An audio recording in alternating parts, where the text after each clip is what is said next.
Bom, pessoal, hoje eu vou estar falando sobre a demanda do suicídio na perspectiva da psicanálise. Ontem eu falei do suicídio na ótica da psiquiatria, hoje eu vou tentar focar aí mais na psicanálise, certo? O que vem a ser a psicanálise? Segundo o dicionário de Elizabeth Rudinesco, na página 603, ela define a psicanálise como um estudo da lógica do funcionamento psíquico. É importante nós atentarmos que a psicanálise ela possui três sentidos. Primeiro, ela possui aí uma teoria, um conjunto de conhecimento ao qual o método produz. Segundo, ela possui uma psicoterapia, ou seja, uma forma de tratamento psicológico. E a gente vai estar observando como é essa psicoterapia voltada aí para a demanda do suicídio. E terceiro, mais importante, o terceiro sentido que a psicanálise produz, ela é um método hermenêutico, ou seja, ela envolve aí uma leitura interpretativa. É muito importante nós atentarmos para isso, porque quando nós estudamos na teoria psicanalítica os conceitos, se nós não tivermos esse olhar interpretativo, a gente pode criar aí alguns equívocos. Por exemplo, quando a gente estuda o complexo de Édipo, na leitura de Freud, de Melanie Klein ou de Lacan, a gente observa que o Édipo ele começa com a sexualização dos pais e termina com a dessexualização dos pais, certo? A criança, por volta dos 4, 5 anos, ela passa a ter um desejo sexual em relação aos seus pais. O menino ele deseja a mãe e passa a odiar o pai. Só que esse desejo, Freud vai dizer que esse desejo é um desejo sexual. Sexual é mais que genital, certo? Ou seja, cujo objetivo aí não é atingir o prazer físico, mas o gozo. Então é muito importante a gente ter uma leitura interpretativa e hermenêutica para a gente não confundir de que esse desejo sexual ele é genital, certo? Quando a gente lê também nas obras de Melanie Klein, quando ela fala que o menino mais teme é o órgão da concepção. O menino teme é o pênis do pai no interior do corpo da mãe. E a gente se pergunta, mas o que ela está querendo dizer? Então a gente precisa entender que a linguagem ela é simbólica, os personagens eles são fictícios. Quando ela fala desse pênis, não é um órgão anatômico propriamente dito, é aquilo que Lacan já falava no seu seminário. O pênis aqui é o falo. O falo é o significante do desejo do grande outro.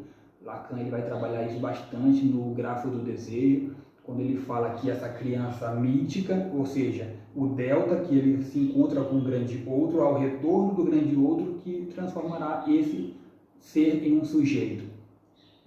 Ele vai dizer que essa criança mítica, por que mítica? Porque ela já está na linguagem desde sempre.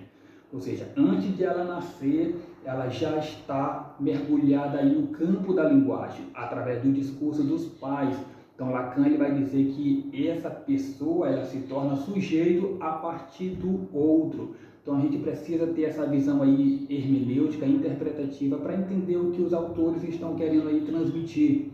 Pois bem, como é que a psicanálise ela trabalha nesse sentido aí da demanda do suicídio? A gente observa que, segundo a Associação de Psiquiatria, as estatísticas vêm apontando que aqui no Brasil cerca de 10.000 mortes de suicídio acontecem por ano.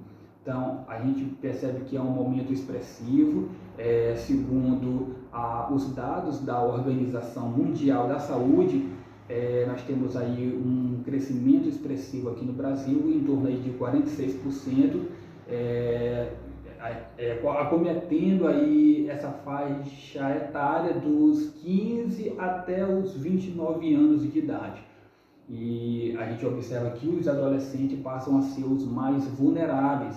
Daí a gente pergunta, mas por que os adolescentes estão aí na classe dos mais vulneráveis? Para a gente responder essa pergunta, a gente precisa entender o que é adolescência, certo? O que vem a ser a adolescência. Segundo os cientistas do desenvolvimento, eles vão dizer que a adolescência é um período de crise existencial. Por quê? Porque é uma fase transitória. A adolescência é uma fase transitória entre a idade infantil e a idade adulta. Observe que o adolescente ele já passou pela fase infantil, ele já não quer ser mais visto como uma criança, só que ele não tem suporte psicológico para lidar com as demandas, com os problemas da vida adulta. Então ele se encontra o quê? Em um impasse existencial, em um conflito, certo? Além de sofrer influências corporais, hormonais, psicossociais, a pressão que a mídia passa, fornecendo vários modelos, muitas vezes, a quais ele não se identifica, e também ele pode estar em volta de um lar carregado de aversividade, ou seja, famílias disfuncionais. Então, soma-se tudo isso, esse indivíduo vai ficar bastante vulnerável, tendo aí ideação suicida, planejamento suicida, até chegar ao ato concreto. Nessa fase também que ele vai sofrer a influência do eu ideal, ou seja, o que o outro quer de mim. Na perspectiva psicanalítica, esse eu ideal é a imagem que a gente tem de nós mesmos. Só que a imagem que a gente tem de nós mesmos, ela é sempre inadequada, ela é sempre insatisfatória. Por quê? Porque nós estamos aí buscando o eu ideal que jamais vai ser alcançado, certo? É aquilo que Freud ele vai trabalhar na questão do narcisismo, trabalhando a questão do eu ideal para o ideal do eu. E aquilo que Lacan ele vai dizer que esse é o conflito da existência humana. Por quê? Porque o homem, a essência do homem era constituída por uma falta. A essência do homem ela é dada por aquilo que nós não temos. Só que esse nome que nós não temos, mas que ao mesmo tempo nos governa, são os nossos desejos. Então, esse pensamento não estava somente presente em Freud, em Lacan, já vinha muito antes desses autores. Se você observar, adentrando aí no campo da teologia, o sábio Salomão já dizia isso, quando ele fala lá em Provérbios, capítulo 27, versículo 20, que diz que o inferno e o abismo nunca se fartam, e os olhos do homem nunca se satisfazem. Novamente aí nós temos aí uma figura de linguagem, porque quando ele fala que os olhos do homem nunca se satisfazem, o olho aqui não é esse olho anatômico, mas é uma característica aí da alma. A gente sabe que a alma ela tem 4 características, que é o intelecto, vontade, pensamento e emoção. E as vontades aí também estão se relacionadas aos desejos. Então o que ele está querendo dizer? Que o desejo do homem nunca se satisfazem. Lacan vem ratificar dizendo que assim como o sintoma ele tem estrutura de metáfora, o desejo ele tem estrutura de metonímia. Então esse adolescente nessa busca pelo seu eu ideal, ele se encontra bastante vulnerável nessa crise existencial, né? Podendo desencadear aí aquilo que o filósofo Heidegger já dizia sobre existência inautêntica, que vai envolver o fato da existência, o desenvolvimento da existência e a própria destruição do eu. O fato da existência é quando o indivíduo nasce sem saber o porquê, o para que ele nasceu, ele está perdido. O desenvolvimento da existência é essa busca incessante de buscar aquilo que ainda não é. E a destruição do eu é quando o eu fica frente a frente com o outro, resultando na destruição do eu. Ou seja, vindo a pessoa a ser não o que ela queria ser, mas o que o outro quer que ela seja, perdendo aí a sua própria identidade. Então esse indivíduo na sua impropriedade, inautenticidade, rejeitado pela vida, pelos amigos, pelos outros, sem perspectiva de vida, sem perspectiva de futuro, ele encontra-se só, fragmentado, e a única saída, a única solução é recorrer ao suicídio. Então esse é o dilema.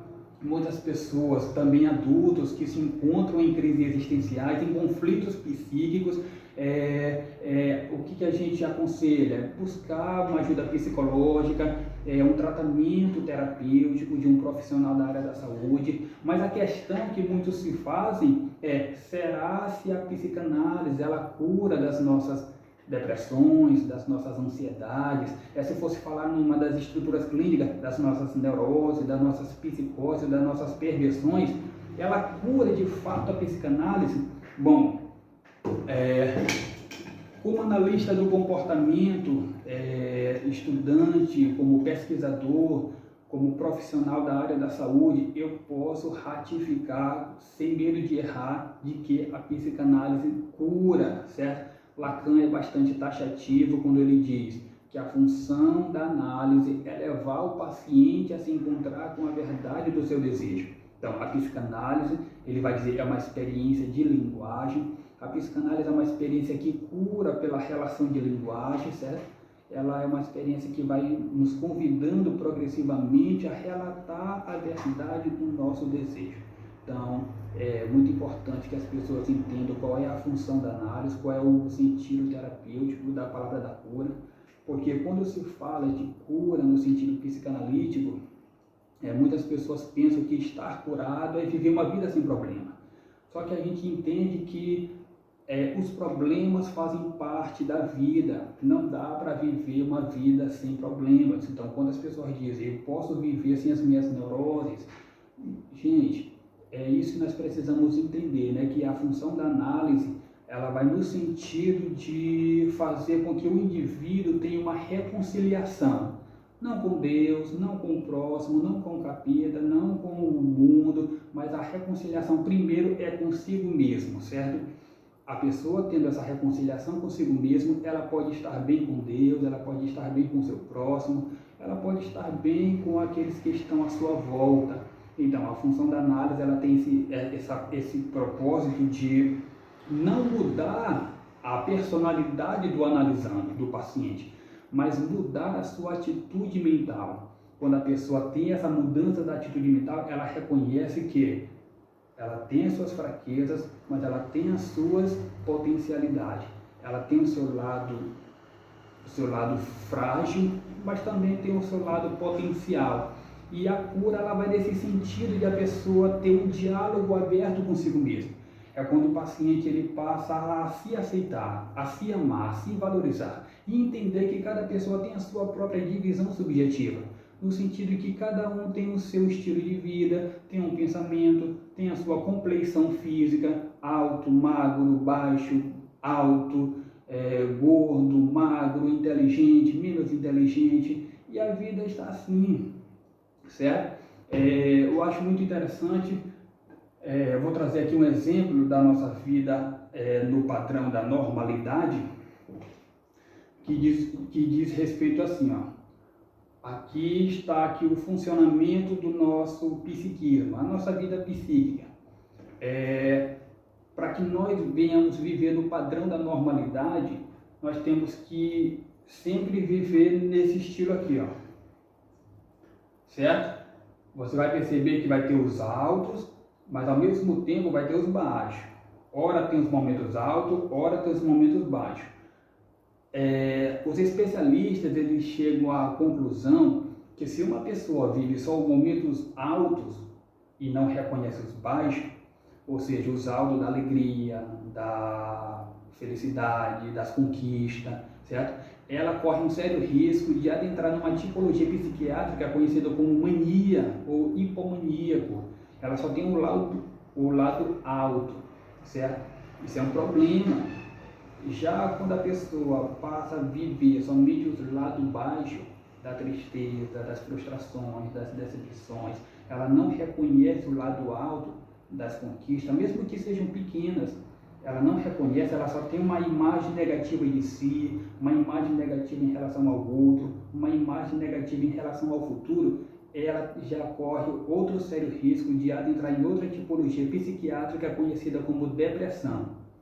Então, observe que o padrão da normalidade é viver os altos da alegria e os baixos da tristeza, certo? Então, sempre vai estar nessa, é uma gangorra, alto e baixo.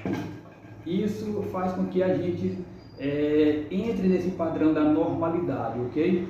Bom, pessoal, espero ter contribuído aí, que você possa ter entendido, à luz da psicanálise, como é trabalhado a questão da demanda do suicídio, e até a próxima.